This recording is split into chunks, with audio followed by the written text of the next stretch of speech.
मीठे बच्चे, सबको सुख देने वाला भोला व्यापारी एक बाप है। वही तुम्हारी सब पुरानी चीजें लेकर नई देते हैं, उनकी ही पूजा होती है। प्रश्न: तुम्हारी गॉडली मिशनरी का कर्तव्य क्या है? तुम्हें कौन सी सेवा करनी है? उत्तर: तुम्हारा कर्तव्य है सभी मनुष्य मात्र का कल्याण करना, सबको तमोप्रधान से सतोप्रधान बनाने के लिए बाप का संदेश देना।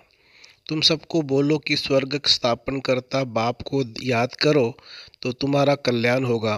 तुम्हें सबको लक्ष्य देना है। जो देवताओं को मानने वाले होंगे, जो देवताओं के मानने वाले तुम्हारे कुल के होंगे, वह इन सब बातों को समझेंगे। तुम्हारी है रूहानी बातें। गीत है: भोलेनाथ से निराला कोई और नहीं, ऐसे बिगड़ी को बनाने वाला कोई और नहीं। ओम शांति। भोलानाथ शिव बाबा बैठ समझाते हैं। भोलानाथ सिर्फ एक शिव बाबा है। गौरीनाथ जो कहते हैं, गौरी कोई एक पार्वती नहीं होती है। गौरीनाथ या बबुलनाथ अर्थात बबुल जैसे कांटों को फूल और जो सावरे बन पड़े हैं उनको गोरा बनाने वाले हैं। महिमा सारी है ही एक की है। यह मनुष्य सृष्टि रूपी झाड़ व ड्रामा। जब ड्रामा कहा जाता है तो उनमें जो मुख्य एक्टर्स है वो जरूर याद आते हैं। मुख्य जरूर हीरो हीरोइन की जोड़ी होती है। यहाँ भी मुख्य कोई जरूर चाहिए। माता पिता नामी ग्रामी है। सूक्ष्म वतन में कहते हैं शंकर पार्वती है। ब्रह्मा का किसी को पूरा मालूम नहीं है। ब्रह्मा सरस्वती कह देते हैं, परंतु वह कोई जोड़ी है नहीं। वास्तव में शंकर पार्वती की भी जोड़ी है नहीं।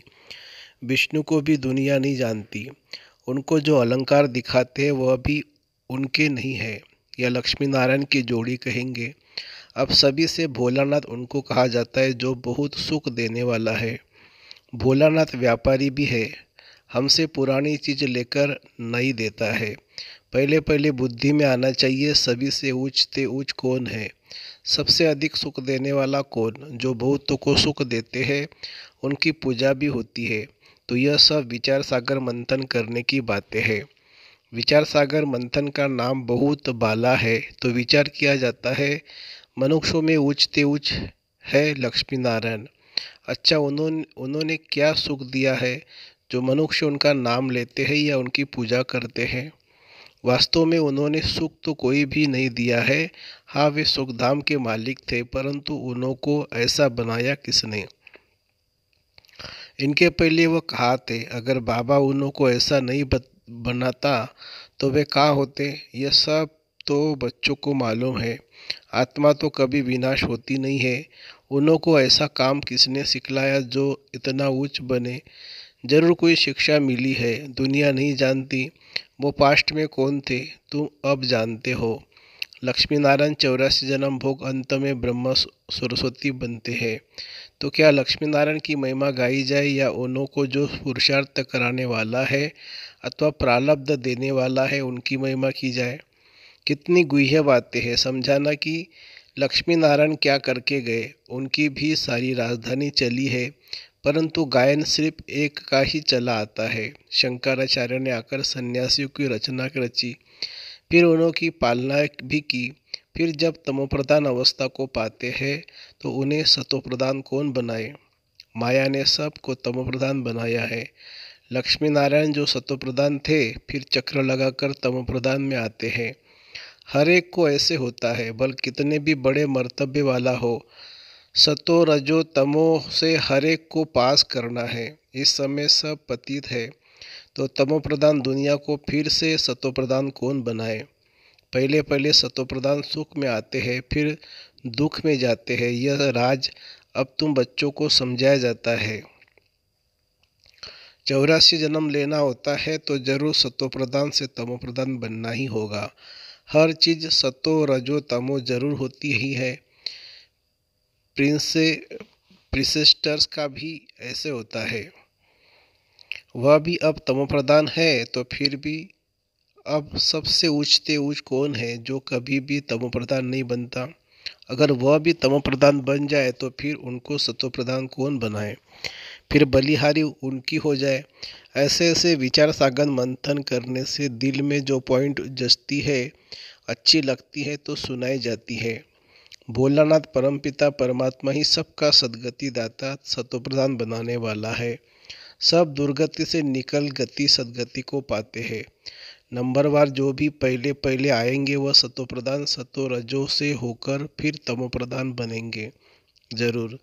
पहले पहले जब आत्मा नीचे आती है तो उनको सुख भोगना है, दुख भोग न सके। मनुष्य पहचान नहीं सकते कि यह नया सोल है, इसलिए इतना सुख है, मान है।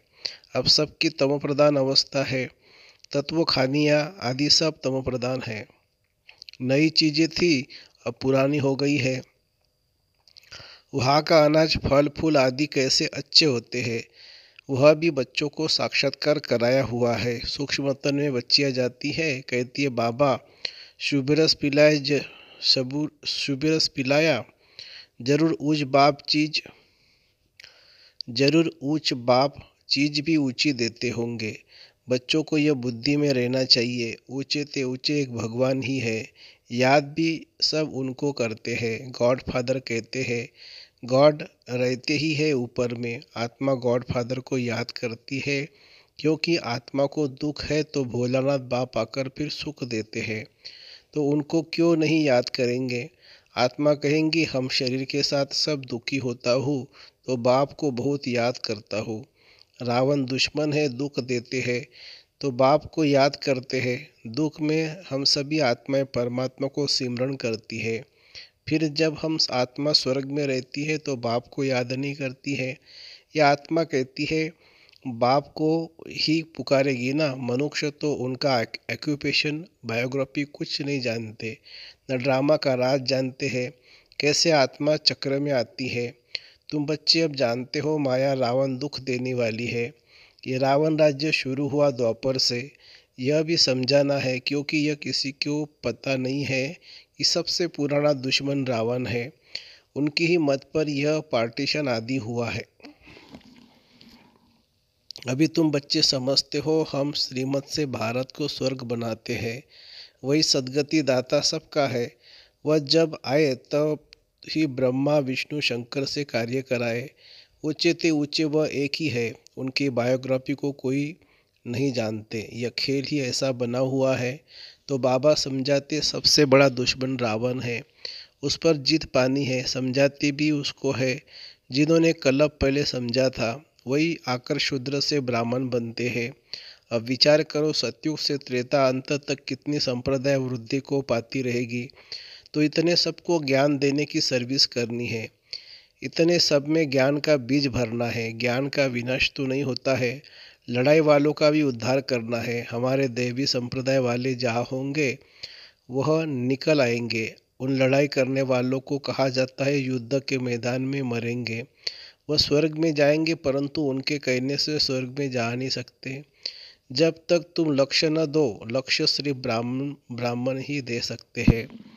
मरना तो है ही। मुसलमान अल्लाह को याद करेंगे, सिख लोग गुरु नानक को याद करेंगे, परंतु स्वर्ग में थोड़ी ही जा सकते हैं। स्वर्ग में जाना होता है संगम पर। तो इन लड़ाई आदि वालों को भी सिवाय तुम ब्राह्मण यह मंत्र कोई भी दे न सके। स्वर्ग का मालिक बनाने वाला सबसे ऊंच है वह बाप। यह तो ठीक है भगवानुवाच की युद्ध में मरने से स्वर्ग में जाएंगे, परंतु कौन सी युद्ध। युद्ध है दो, एक है रूहानी, दूसरी है जिस्मानी। उन गोली चलाने वालों को भी तुम ज्ञान दे सकते हो। गीता में भी है मनमना भव। अपने बाप और वर्षे को याद करो तो स्वर्ग में जाएंगे। जब संगम युग पर हो तभी तुम स्वर्ग में जा सकते हो। वह जिस्मानी बातें, यह रूहानी बातें। हमारी है माया पर जीत पाने की युद्ध। मरने समय मनुष्य को मंत्र दिया जाता है, यह जाते ही मरने के लिए। तो बाप को संदेश देना है। एक दिन गवर्नमेंट भी तुमको कहेंगे कि यह नॉलेज सबको दो। तुम हो गॉडली मिशनरी, तुम्हारा काम है बहुतों का कल्याण करना। बोलो भगवान को याद करो। अब स्वर्ग स्थापन हो रहा है तो सुनकर बहुत खुश होंगे। जो स्कूल के होंगे वही मानेंगे। देवताओं को मानने वाले इन बातों को समझेंगे तो सबका कल्याण करना है। बिगर बाप को याद करने स्वर्ग में जा नहीं सकते। स्वर्ग स्थापन करता बाप को जब याद करेंगे तभी कल्याण होगा। बाबा ने समझाया है, लड़ाई वाले वह संस्कार ले जाते हैं तो फिर लड़ाई में ही आ जाते हैं। आत्मा संस्कार ले जाती है। स्वर्ग में तो जा न सके, जो भारत की सेवा करते उनको फल तो मिलना चाहिए ना, तो उन्हों की भी सर्विस करनी है। बड़ों बड़ों को समझाना है, तुम्हारा प्रभाव निकलेगा। तुमको कहेंगे यहाँ आकर भाषण करो। जैसे मेजर ने बाबा को मंगाया, जहाँ तहाँ समझाने के लिए घुसना पड़ता है। बड़े को समझाने से फिर छोटे बहुत आते हैं, परंतु गुरु को तुम पहले समझाओ तो चेले लोग माथा ही खराब कर देंगे, फिर उनको निकाल दूसरों को गद्दी दे देंगे, क्योंकि यह बिल्कुल नई बातें हैं। सारी दुनिया में एक भी मनुष्य गीता को पूरा समझते नहीं है। कहते हैं बरोबर रुद्र ज्ञान यज्ञ से विनाश ज्वाला प्रज्वलित हुई थी, फिर क्या हुआ यह नहीं जानते। मनुष्य कुछ भी नहीं जानते। इस समय सब तम प्रधान है। क्रिश्चियन भी यह मानते कि क्राइस्ट या बेगर रूप में है, फिर बेगर से अमीर कौन बनाए। सबका सदगति दाता तो एक ही परमात्मा है। तो तुम बच्चे अगर अच्छी रीति बैठ समझाओ तो बहुतों का कल्याण कर सकते हो। बाप स्वर्ग का रचिता ही है। बाप स्वर्ग का रचिता ही पतित पावन है, तो उनकी श्रीमत पर चलना पड़े। जो लायक होंगे वही निकलेंगे। जिनको स्वदर्शन चक्र का व मनमना भव का अर्थ बुद्धि में है, उनको ही ब्राह्मण कहेंगे। ब्राह्मण बनने बिगर देवता नहीं बन सकते। प्रजा तो बहुत बननी है। त्रेता अंत तक जो आने वाले हैं उनको ये मंत्र मिलना है। तीर उनको ही लगेगा जो हमारे कुल का होगा। तुम्हारे तीर में अब जोहर भरता जाता है, फिर पिछाड़ी में बहुत तीखे बाण लगेंगे। सन्यासियों को भी बाण लगे हैं ना, फिर समझा है बरोबर। यह भगवान ही बाण मारते हैं। तुम्हारे ज्ञान बाण अब जोहरदार रिफाइन बनते जाते हैं। मुख्य बाण एक ही है, मन मना भव। यथार्थ रीति समझाया है कि यही संगम युग है जहाँ से स्वर्ग जा सकेंगे। महाभारत लड़ाई भी सामने खड़ी है। वह भी युद्ध का मैदान है, यह भी युद्ध का मैदान है। माया पर जीत पाने में मेहनत लगती है। साधारण प्रजा भी बहुत बनती है। तो इस स्कूल में आने वाला नहीं होगा, उनको याद ही नहीं पड़ेगा। सर्विस के लिए विचार सागर मंथन करते रहेंगे तो तुमको ज्ञान की पॉइंट्स आएगी। उस युद्ध में भी विचार सागर मंथन चलेगा। ऐसे करेंगे तो जीत पाएंगे। बुद्धि तो चलती है ना, प्रैक्टिस भी करते हैं। जब तीखे हो जाते तो मैदान पर लड़ने जाते। तुम्हारे पास बहुत ढेर आएंगे। भगवान के दर पर भक्तों की भीड़ होनी है। मच्छरों मुआफिक आएंगे। प्राइम मिनिस्टर व किंग क्वीन के आने की इतनी भीड़ नहीं होती है जितनी भगवान के पास भक्तों की भीड़ होगी। फिर उस भावना से आएंगे, कोई खराब विचार नहीं रहेगा। यह तो निराकार बाप है ना, तो समझ में आता है भगवान के आगे भक्तों की भीड़ होनी चाहिए। आना भी सबको यहाँ पड़ेगा। याद अपना जड़ यादगार एकदम एक्यूरेट है। शिव बाबा का भी चित्र है, जगत पिता जगत अम्बा भी है। यह अभी का तुम्हारा ग्रुप है, शक्ति सेना का। अच्छा, मीठे मीठे सिखिला दे बच्चों प्रति माता पिता बाप दादा का याद प्यार और गुड मॉर्निंग। रूहानी बाप की रूहानी बच्चों को नमस्ते। हम रूहानी बच्चों की रूहानी माता पिता बाप दादा को याद प्यार, गुड मॉर्निंग और नमस्ते बाबा नमस्ते। धारणा के लिए मुख्य सार। ब्राह्मण सो देवता बनने के लिए स्वदर्शन चक्र का और मनमना भव का अर्थ बुद्धि में यथार्थ रीति रखना है। सबको लक्ष्य देने की सेवा करनी है।